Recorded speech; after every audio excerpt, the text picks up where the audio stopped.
함께 봅니다. 요한복음 11장 39절부터 44절 말씀. 요한복음 11장 39절부터 44절 말씀 교독하겠습니다. 예수께서 이르시되 돌을 옮겨 놓으라 하시니 그 죽은 자의 누이 마르다가 이르되 주여 죽은 지가 나흘이 되었음에 벌써 냄새가 나나이다. 예수께서 이르시되 내 말이 내가 믿으면 하나님의 영광을 보리라 하지 아니하였느냐 하시니 돌을 옮겨 놓으니 예수께서 눈을 들어 우러러 보시고 이르시되 아버지여 내 말을 들으신 것을 감사하나이다. 항상 내 말을 들으시는 줄을 내가 알았나이다. 그러나 이 말씀하옵는 것은 둘러서 무리를 위함이니 곧 아버지께서 나를 보내신 것을 그들로 믿게 하려 함이니이다. 이 말씀을 하시고 큰 소리로 나사로야 나오라 부르시니 죽은 자가 수죽을 배로 동인 채로 나오는데 그 얼굴은 수건에 쌓였더라. 예수께서 이르시되 풀어놓아 다니게 하라 하시니라. 아멘. 따라서 합시다. 무덤이라도 주님만 만나면 됩니다. 어떤 엉터리 집사님이 있었습니다. 그분이 주일인데 등산을 간 겁니다. 산에 올라서 재미있게 놀고 이제 오후 늦게 산에서 내려오는 겁니다. 근데 내려오다가 그만 길을 잃어버린 거예요. 그래서 그 길을 헤매다가 발을 헛디뎌서 낭떠러지로 떨어지게 된 겁니다. 이제 큰일 났다. 이 어두운 데서 떨어지니 큰일 났다 하는데 아버지 하나님, 그랬더니 하나님이 깜짝 놀라서 나무를 붙잡게 해줬어요. 그래서 붙잡은 거 뭐 하면 할 건 없지만 여하튼 붙잡았어요. 대롱대롱 매달린 겁니다. 하나님께 기도해요. 하나님 저 살려주세요. 살려주세요. 하나님이 대답이 없어요. 그래서 다시 하나님 제가 가지고 있는 거 다 드릴게요. 저 살려주세요. 그래도 대답이 없어요. 이 엉터리 집사가 제대로 기도를 해봤어야죠. 그래도 마지막에 하나님께 그러는 겁니다. 하나님 제가 하나님 믿습니다. 저 불쌍히 여겨주세요. 하나님이 깜짝 놀랐어요. 왜 놀랐느냐면 네가 나 진짜 나 믿니? 왜냐하면 그런 소리를 한 번도 들어본 적이 없는데 네가 나 믿니? 이 하나님이 깜짝 놀라서 물은 거예요. 그랬더니 그 대롱대롱 매달려 있는 엉터리 집사님이 아 그럼요 제가 믿지요. 제가 하나님 믿습니다. 그랬더니 하나님이 이렇게 말을 해. 그러면 네가 지금 잡고 있는 거 놓아라. 너 잡고 있는 거 놓아라. 그랬더니 이 엉터리 집사님이 그랬대요. 하나님 내가 골 폈습니까? 내가 미쳤습니까? 내가 잡고 있는 거 이거 하나인데 이거 놓으면 나보고 어떡하라고요? 밤새 하나님하고 네가 나 믿니? 아유 하나님 믿습니다. 그거 도와라. 아니 제가 골이 폈습니까?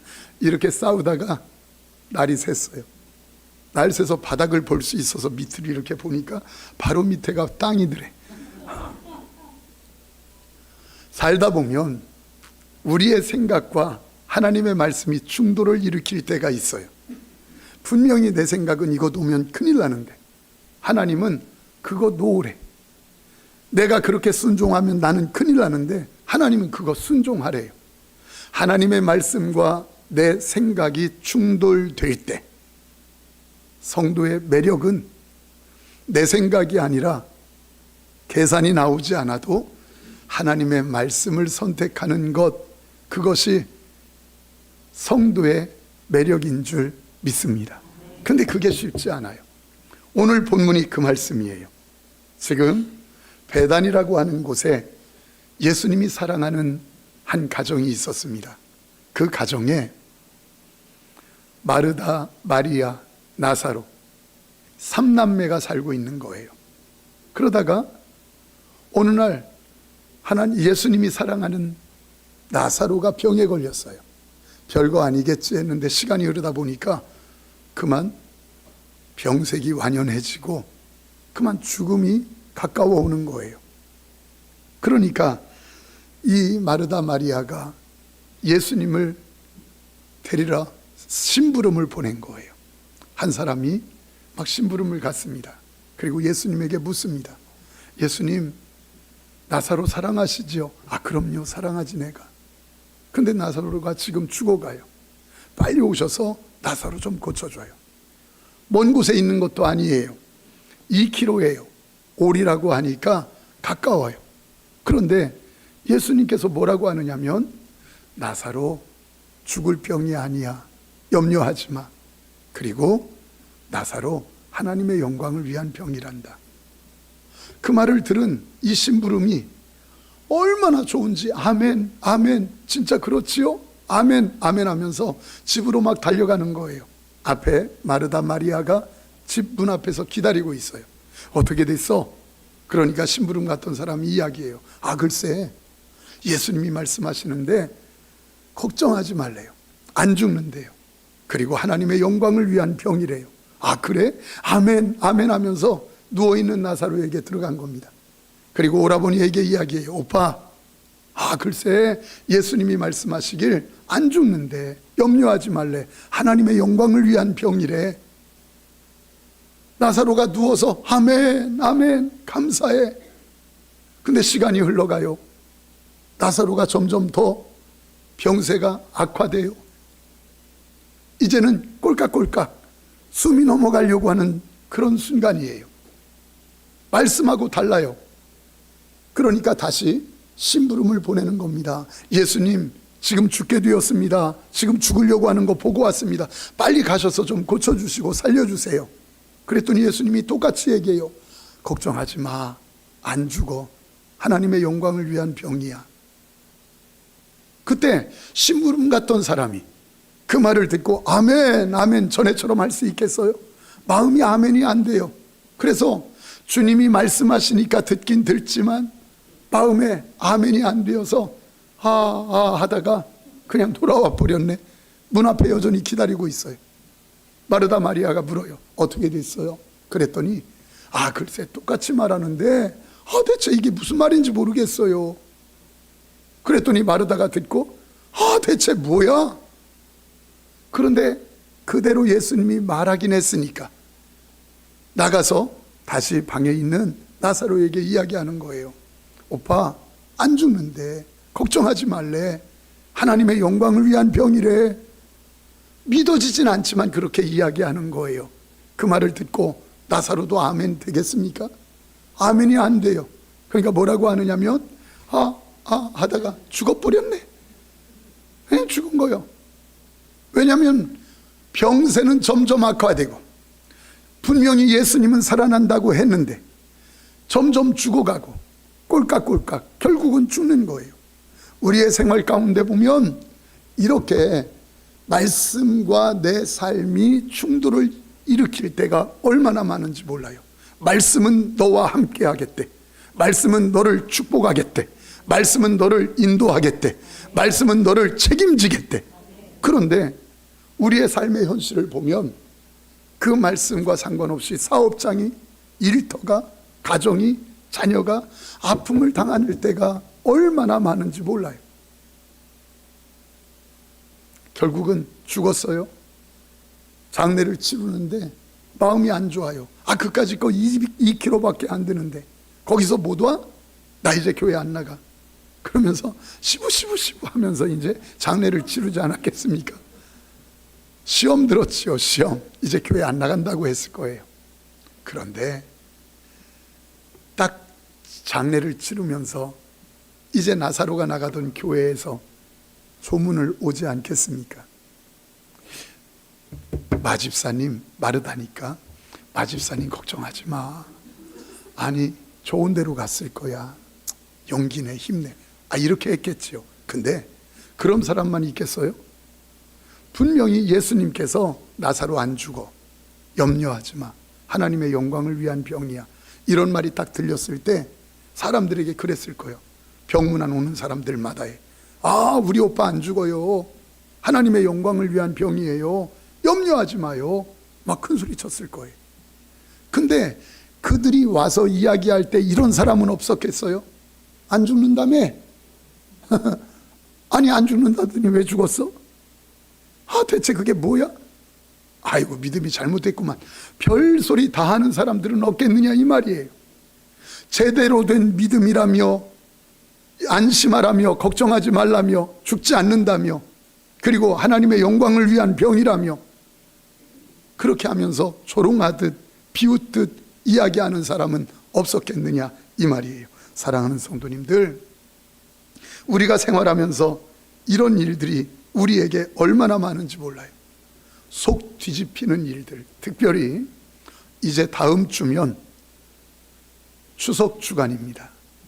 부모 형제들 다 모일 겁니다. 그 중에 믿는 형제들도 있고 믿지 않는 형제들도 있을 겁니다. 근데 참 이랬으면 좋겠어요. 믿는 형제들은 다 외제차 타고 가고,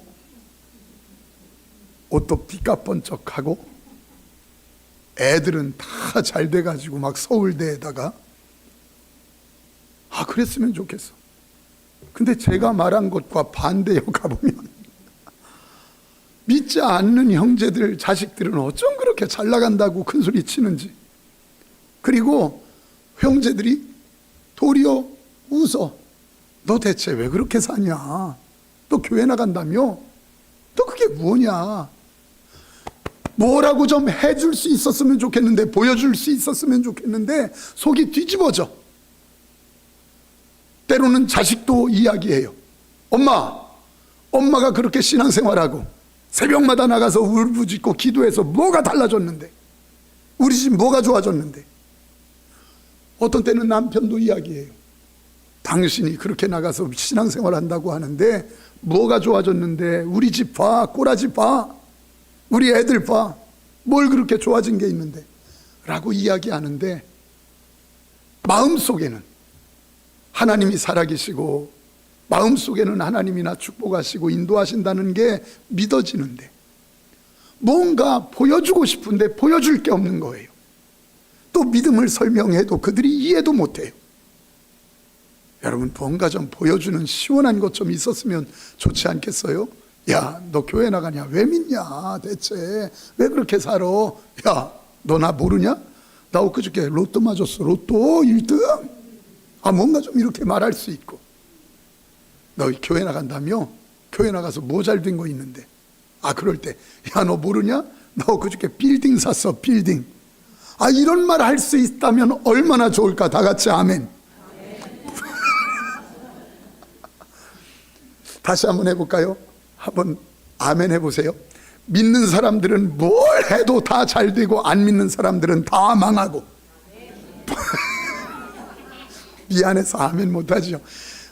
사실 뭔가 보여주고 싶은 하나님, 우리를 조롱하듯이 비웃듯이, 너 믿는다고 뭐 잘 됐는데, 엄마, 여보, 당신 뭐 믿는다고 뭐 잘 된 게 있는데 라고 비웃듯이 이야기하는 사람에게 내어놓을 만한, 그들이 말하는 것 똑같이 내어놓을 만한 뭔가 좀 있으면 좋겠는데, 살면서 보면 그런 게 별로 없다는 거예요. 사랑하는 성도님들, 이러면 좋지 않겠어요? 믿는 사람들은 처음에 시작할 때 신앙생활 하면서 포장마차 호떡집 해야지 하면서 했는데 1년도 안 돼가지고 신앙 잘 지키고 예배 잘 드렸더니 갑자기 슈퍼 되고, 슈퍼마켓이 1년도 안 돼가지고 신앙생활 잘하고 했더니 하나님이 이마트 되게 해가지고, 너무 큰가? 하여튼 말로 하는데 뭘 못해. 하여튼 이마트 되게 하시고, 아유, 신앙생활 한다고 또 열심히 예배하면서 순종하며 했더니 하나님이 롯데백화점 되게 해주고, 아멘. 좀 이러면 얼마나 좋을까. 이러면 좀 할 말 있지 않겠어요? 사람들이 물을 거 아니요. 너는 왜 이렇게 잘 되냐? 대체 하는 일마다 왜 이렇게 잘 돼? 나도 물어. 나도 부담스러워 죽겠어. 나 하는 건 그냥 교회 나가는 것 뿐인데 하나님이 어쩜 이렇게 복 주는지 모르겠다. 나도 부담스러워 죽겠어. 이렇게 뭔가 좀 할 말 있으면 좋지 않겠어요?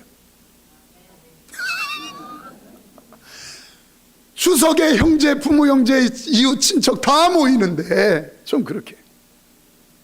그리고 도리어 예수님 안 믿는 사람들, 신앙생활 잘 안 하는 사람들은 롯데백화점으로 시작했는데 1년도 안 돼가지고 이마트 되고, 1년도 안 돼가지고 슈퍼 되고, 1년도 안 돼가지고 떡볶이, 호떡 파는 포장마차 됐는데 그것도 술 취한 차가 와가지고 쓸어버리고. 할렐루야. 아멘 할 수는 없지요. 그러나 그래서 사람들이 물어. 넌 왜 이렇게 안 되냐? 넌 하는 일마다 왜 이렇게 안 돼? 넌 진짜 안 된다. 이러면 나도 몰라. 나도 교회 가야 되려나 봐. 이러면 얼마나 좋을까? 목회하기 진짜 편할 것 같아. 시험 봐서 받아들이고 얼마나 좋겠어요. 근데 세상이 그렇지가 않아요. 말씀은 안 죽는다. 말씀은 하나님의 영광을 드러내는 병이야. 말씀은 분명히 걱정하지 마 하는데 죽어버렸던 거예요. 이런 일들이 우리 신앙에 얼마나 많은지 몰라요. 그래서 저와 여러분들에게 오늘 메시지를 주고 있는 거예요. 사랑하는 성도님들, 성도의 매력은 세상에서 몇 푼 더 갖는 거 아니에요. 자, 왜 그런가? 누가복음 16장에 보면 부자와 찾지 않아도 돼야 부자와 나사로가 있어요. 그런데 이 나사로의 삶은 부자에 비해서 초라하고 아무것도 갖지 못한 것 같은 병든 인생이었어요. 근데 그 인생이 무가치하다고, 가치 없다고 누구도 말하지 않아요. 왜 그렇습니까? 그의 마음에 믿음을 품고 있었기 때문이에요. 사랑하는 성도님들, 나사로가 이 땅에서 믿음을 가졌다고 해서 출세하지는 못했어요. 나사로가 이 땅에서 믿음을 가졌다고 해서 남보다 돈을 더 벌지는 못했어요. 나사로가 이 땅에서 예수님을 믿고 신앙생활 했다고 해서 무엇인가 남보다 더 뭔가 건강하지는 못했어요. 병든 가운데 있었어요. 그럼에도 불구하고 그의 마음에 누가 있었나? 믿음이 있었던 거예요. 여러분, 예수님을 잘 믿어도 가난할 수 있습니다. 예수님을 잘 믿어도 병들 수 있습니다. 예수님을 잘 믿어도 때로는 처절한 삶을 살 수도 있어요. 예수님을 엉뚱하게 믿고, 죄송해요, 개판으로 믿어도 그 사람 잘 나가는 사람 될 수도 있습니다. 그러나 중요한 게 있습니다. 이 땅에서 누가 잘 사느냐, 이 땅에서 누가 잘 믿었느냐, 아멘 합시다. 이 땅에서 결론 나는 게 아니라 하늘에서 결론 난다. 그래서 이 땅에서 보상을 다 받으려고 하면 지쳐요, 힘들어요. 그래서 예수 믿는 사람이 이 땅에서 사는 동안 가장 초라할 때가 언제인 줄 아십니까? 세상 사람들과 비교하며 세상이 전부인 것처럼 사는 세상 사람들처럼 이 땅에서 내가 잘 살았나 못 살았나 이 땅에서 판단하려고 할 때가 가장 초라할 때예요. 우리는 이 땅이 다가 아니라 나에게 보상해 주시는 보상의 때는 영원한 하늘인 줄 믿습니다. 그 하늘이 있다는 걸 잊어버리고 이 땅에서 다 보상을 받으려고 하고 이 땅에서 내가 잘 사나 못 사나, 잘 믿나 못 믿나 그거 판단하려고 하면 목사가 가장 초라하죠. 저와 여러분들의 삶이 초라하죠. 여러분, 우리는 왜 그렇게 사역을 하면서 처절한 삶을 살다 순교당한 주기철 목사님이 왜 그가 불행하지 않다고 볼 수 있습니까? 왜 복음 전하다가 돌 맞아 죽은 스데반이 왜 불행하다고 여기지 않을 수 있습니까? 왜 예수님을 전하다가 저 양화진 묘역에 목 잘라 죽임 당하고 선교하다가 병들어 죽임 당한 그들이 불행하다고 여겨지지 않는 겁니까? 무엇이 있기 때문에? 하늘이 있기 때문에. 이 땅이 전부라면 그들만큼 비참한 사람이 있을까요? 이 땅이 전부라면 돌 맞아 죽은 스데반만큼 비참한 사람이 있을까요? 이 땅이 전부라면 순교한 주기철 목사님만큼 비참한 사람이 있을까요? 그러나 이 땅이 다가 아니라 그들의 삶이 불행하다고 여기지 않을 수 있는 이유는 영원한 하늘이 있기 때문에. 이 하늘이 여러분들 마음속에 꿈틀거리게 되기를 축원합니다. 이번에 식구들 만날 거예요. 부모 형제들 만날 거예요. 이웃들 친구들 만날 거예요. 안 믿는 친구들이 삐까뻔쩍하고 훨씬 더 잘 나갈 수 있습니다. 내가 믿어도 소용없네? 이 생각 전혀 할 필요가 없는 것은 우리에게는 어디가 있기 때문에? 하늘이 있기 때문에. 이 마음이 여러분들에게 위로가 되기를 축원합니다. 지금 우리 예수님이 마르다와 함께 나사로의 무덤에 서 있습니다. 무덤에 서 있는 이유는 예수님께서 마르다, 마리아 자매를 위로해 주려고 하는 정도가 아니에요. 나사로를 살려내려고 지금 무덤에 서 있는 겁니다. 여러분, 무덤 하면 뭐가 생각납니까? 무덤 그러면 어떤 것이 떠오릅니까?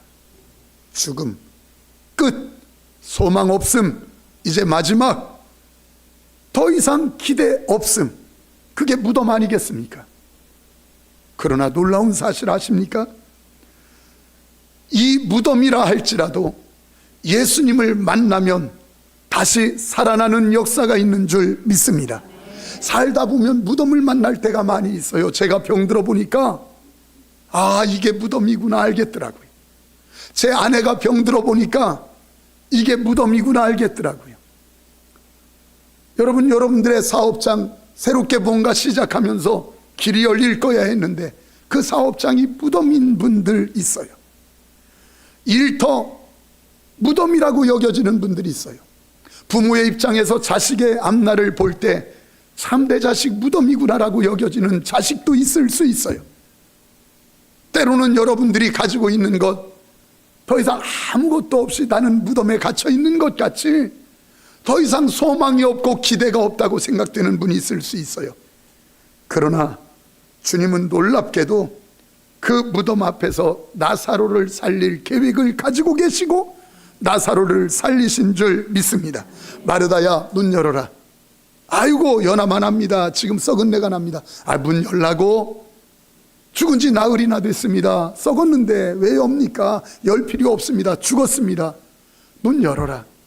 여러분, 세상 사람들은 죽음이 끝이라고 여기고 무덤이 끝이라고 여겨요. 그러나 주님을 만난 그들, 얼마든지 살아날 수 있는데 죽음이 끝이라고 무덤이 끝이라고 생각한 사람들은 예수님을 십자가에 못 박았습니다. 예수님을 죽였습니다. 그리고 무덤에 가두었습니다. 예수님을 죽음이 끝이라고 생각하는 사람들은 예수님을 무덤에 가두고 우리가 이겼다고 외쳤습니다. 그러나 저들은 모르는 것이 있었습니다. 우리 주님은, 우리 다 같이 아멘 합시다. 부활이요 생명이니, 부활이요 생명이니, 우리 주님은 부활이요 생명인 줄 믿습니다. 모든 이것이 끝났다고 말하는 그 무덤 앞에서 나는 부활이요 생명이니 새로운 시작을 주실 수 있는 분이 우리 주님인 줄 믿습니다. 내 인생이 무덤처럼 끝나도 우리 아멘 합시다. 우리 주님은 부활이요 생명인 줄 믿습니다.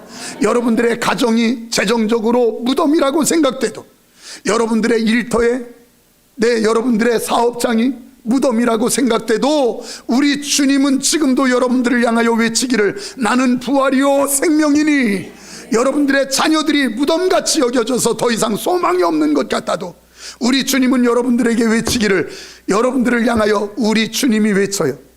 나는 부활이요 생명이니.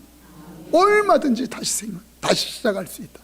우리 교회를 향하여서 주님이 지금도 외치고 계셔요. 무덤처럼 여겨지는 부서 있습니까? 무덤처럼 여겨지는 아픔이 있습니까? 무덤처럼 여러분들 여겨지는 어떤 부분이 있습니까? 우리 주님이 뭐라고 외치느냐면 나는 부활이요 생명이야 외치고 있는 거예요. 사랑하는 성도님들, 내 삶이 끝났다, 미래가 없다.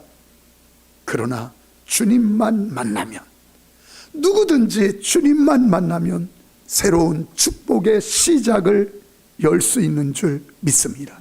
축복의 시작을 가질 수 있는 줄 믿습니다. 누구만 만나면, 예수 그리스도만 만나면, 그가 누구라 할지라도. 그래서 가능성이 아니라 주님 딱 만나기만 하면 나는 다 끝난 무덤 같아도, 무덤 속에 있는 나사로라 할지라도 주님만 만나면 그 인생 새로운 축복의 출발을 가질 수 있다. 어제 한 분을 만났어요. 손을 붙잡고 이렇게 기도하는데 얼마나 복잡한지, 얼마나 눌려 있는지, 얽히고 설키고 아픔 가운데 있어요. 하나님 어떻게 해요? 하나님 어떻게 해요?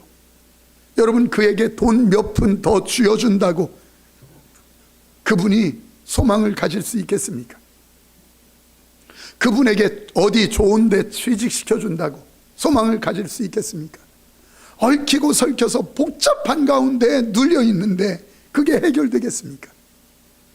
오직 해답은 누군가?